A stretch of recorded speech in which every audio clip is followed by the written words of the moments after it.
Hey Zay, hurry up. Yeah.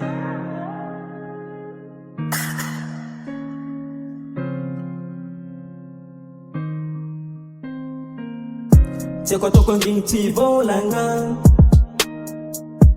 Phenomena koni da volanga Kita nga manjapa kanya nai Masoko panga sapa fenya nai Kets vita kunya moni zenga mnau Papoch kuni fiti afkwa nau Keno matukisa pozati andenga Argungu itanga patanga mbela noza I love you my lover Patukisa pasati angova Papanore kifaunga Angat fonga tilawa Ketoktara kulkul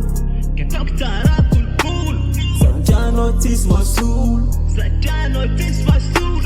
Ketoktara kulkulu Ketoktara kulkul Panakun tis masulu Yeah, yeah I love you my lover Patukisa pasati angova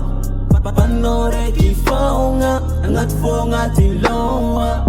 Sama-sama ifata vema sama mirana Fofitiava nga mekwa na uchishangana Fitiava kona ucharirarira Pola fovivi muwata ni safira Fitiava nga madiu mpaka nga tifo Sate zao tenga putka mili morso Kaza mesolo pa matukisha na uvyave Fafitiava kwa mekwa na ujave Asa mesolo pa tochira se Fisha jabi amekwa na shareki Sati ate kwa naonare Karaze kwa sate kwa nilore Kofitiava nga nanga kumaro Fona zenga na utiafangaro Pasha pidita nga tina market Stia kwa na ulasan refa uvalo I love you my lover Patukisa pasati angova Papanore kifaunga Angat fonga tilawa Ketoktara kulkul Ketoktara kulkul Sanjano tis masul Sanjano tis masul Ketoktara kulkulu Ketoktara kulkul Panakun tis masulu Yeah, yeah I love you my lover Matukisa pasati angova Papanore kifaunga Angat fonga tilawa SMC Recall. Angat fonga tilawa